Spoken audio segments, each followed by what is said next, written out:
Hello everyone, Mr. Horgan here. It's now time for another installment of a retro pricing game recap for The Price is Right. And this one was requested by I'm264 Shirt. This is the episode that aired back on November 19th, 1981. The episode is uploaded by 7277 Genius entitled Renee Splits Her Pants. You'll find out how she split her pants as this recap goes on. The pricing games played on that day were the following: range game, hole-in-one, one-night price, poker game, dice game, and shell game. The first contestant was Clifford. He played range game for a modern dining group that included 4 director-stacked chrome steel chairs and a chrome steel 3/4-inch plate glass top table modeled by Juicy Janice. He throws the $150 range between about $1,375 and $1,525. The audience felt that he stopped the range a little too early, and Bob thought that too. Well, when the actual retail price appeared in the dark green strip, it was $1,520!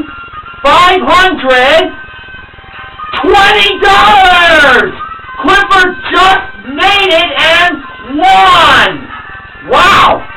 He proved everyone wrong.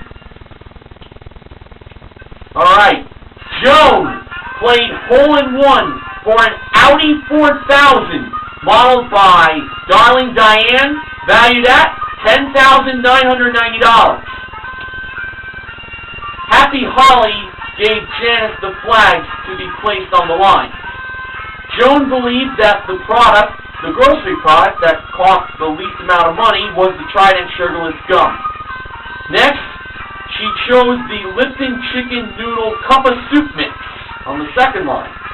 Next, she chose the Niagara spray starch to be placed on the third line, which the audience really didn't like. Next, she chose the paper-made freezer wrap on the fourth line. Next, she chose the Listerine antiseptic mouthwash on the fifth line, leaving the Velveeta cheese as the most expensive product. Was she right to get a $500 bonus for that order? Let's find out. Janice did the revealing of the prices.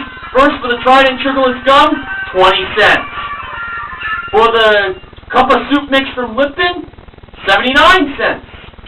Next, the Niagara spray starch, $1.10. The paper-made freezer wrap, $1.32. The Listerine mouthwash, $1.69. So if the Velveeta was more than $1.69, Joan would win a $500 bonus, plus she would putt from the 6th line. And the price of the Velveeta cheese was $3.25, $3.25. She won a $500 bonus.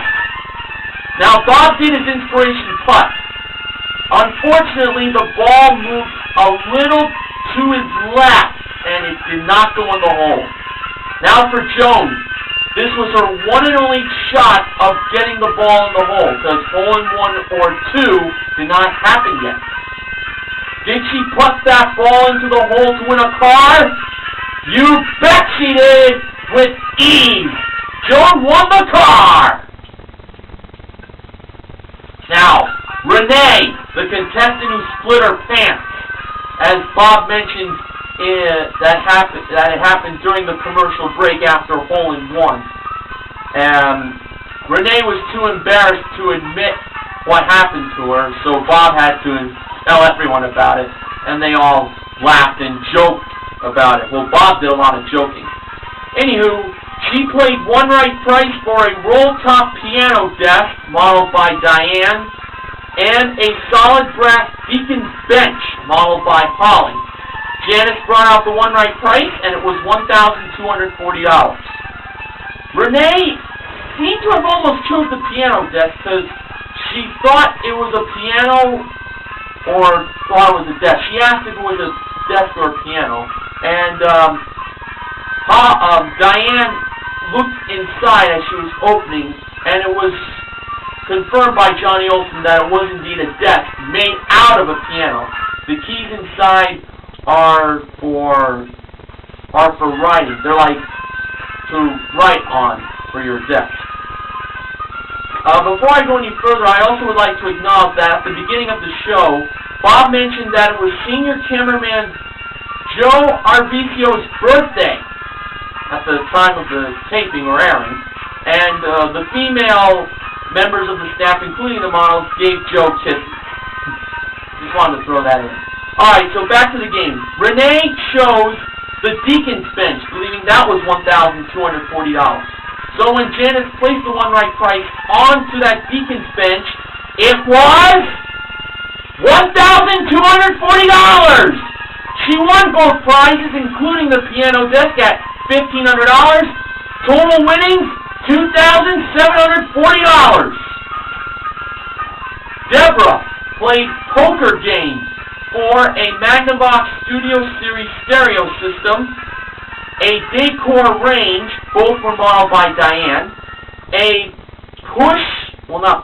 I think it's pronounced the Puch Maxi Moped bike, and a Gordon Serenity Collection Cellarette, both were modeled by Holly. Janice brought out the prices of the 4 prizes. Now, for those who aren't familiar with poker games, the object of the game is to make a better hand than the house. 9s are high, 0s are low. Now, the object was for Deborah to find 2 prizes that had 9s in it. She first chose the stereo system. That was $599. Next she chose the range, and that was $995. So she had 4 9s and a 5. Now, my knowledge of poker is not the best, but I believe that's 4 of a kind her hand was. Now, Bob gave her the option to pass it down to the house or keep the hand. Deborah decided to keep the hand, and that was basically a popular decision by the audience. Now, for the prices of the moped and the Cellarette. The moped, $609. The Cellarette, $550. So the house had 2 pairs, 2 5s and 2 0s, which obviously did not beat Deborah's hand of 4 9s. Deborah won all 4 prizes, totaling $2,753. If I made any mistakes here, I'd like I-264 Shirt to correct me.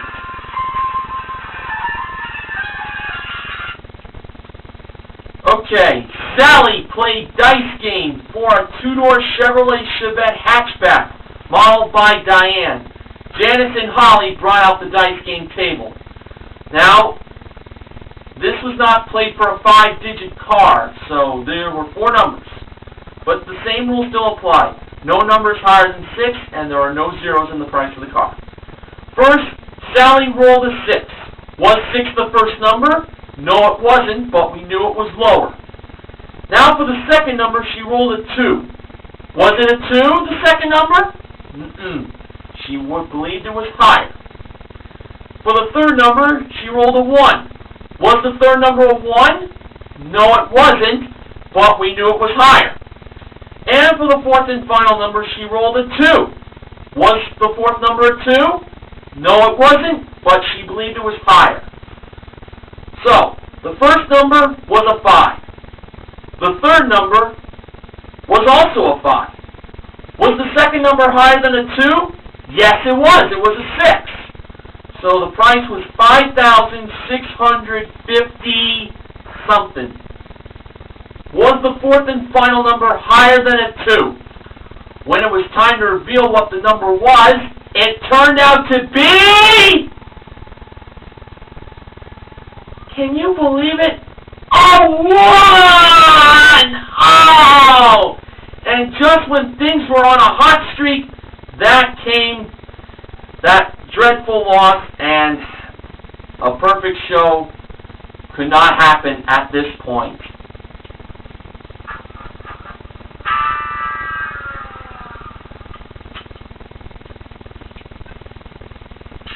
Finally, Johnny, no, it wasn't Johnny Olsen, and this Johnny was a female, spelled Johnnnie, played shell game for a StarCraft Starlight lightweight camping trailer, modeled by Holly, valued at $3,699. For her first chance of winning a shell, the first prize was Everwear travel accessories, priced at $100. Johnny believed the price was lower. And was it lower? No, it wasn't. It was $133. The actual retail price was higher. Next was a Norelco family-sized toaster range, priced at $96. Johnny believed the actual price was lower. And it was $70. It was lower. She placed her first one chip in front of the second shell. Next we had Levi's Action Slacks, priced at $16. She believed the actual retail price was higher, and it was higher, was $24. She placed her second one chip in front of the fourth shell. And finally we had a Hoover Porta-Powered vacuum, which Bob mistaken it for, I believe, a lawnmower. Priced at $59, Johnny believed the actual retail price was higher. And it was $80. It was higher. She placed her third one chip in front of the third shell. So the only shell the ball could not be underneath was the first shell. So first, I believe Bob went to the third shell. Was the ball underneath there? No, it wasn't. Now he tried the second shell. Was the ball underneath there? No, it wasn't. Now it all came down to the first shell and the fourth shell. Well, Bob asked Johnny which shell should be revealed. She chose the first shell. Was the ball underneath the first shell?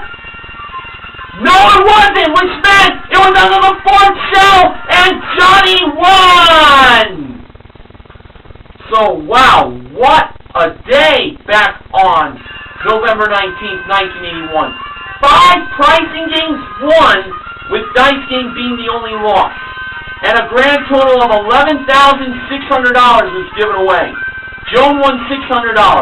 $100 for a perfect bid, where she grabbed the $100 out of Bob's pocket in his jacket, and $500 for the hole-in-one bonus.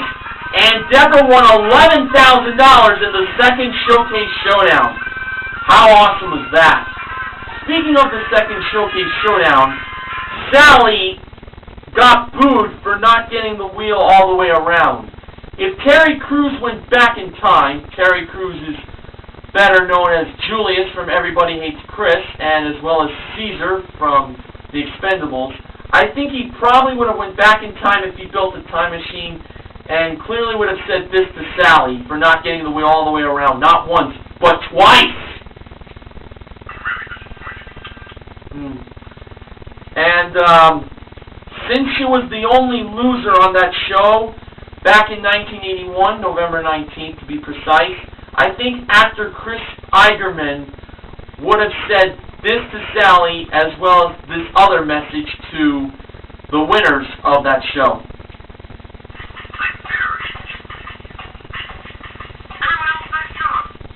Well, there you go.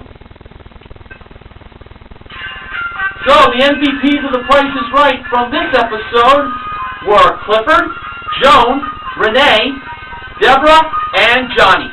Deborah also won her showcase, which saluted Dustin Hoffman. The showcase included a trip to a dude ranch in Colorado via Western Airlines, a first-class round trip that included 7 nights at the Beaver's Guest Ranch, modeled by Diane. Also, a 14-karat white band oval-shaped solitaire diamond ring that weighs .37 carats, modeled by Holly. The movie All the President's Men on VHS, modeled by Janice. Also modeled by Janice was a Zenith System 3 color TV and lightweight portable video recorder. And finally, a trip to England that included a 6-night stay at the London Hilton, plus events such as changing of the guard while in London. Deborah bid $8,000 on the showcase. The actual retail price was $10,192, a difference of $2,192.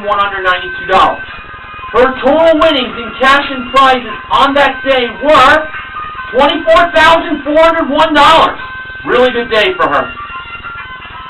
This retro edition of the Price is Right Pricing Game Recap is sponsored by Pepsodent Complete Care Anti-Cavity Fluoride Toothpaste. Complete protection for strong enamel and healthy gums. So, that's for you on 264 shirt. I was very happy to do this by your request. My next retro pricing game recap will be from June 15th, 2007. Bob Barker's final Price is Right on CBS. Requested by NBC 11 News Clips with an acknowledgement section from Ben 72487. Until next time, this is Mr. Organ reminding you to help control the pet population. Have your pets spayed or neutered. Goodbye, everybody!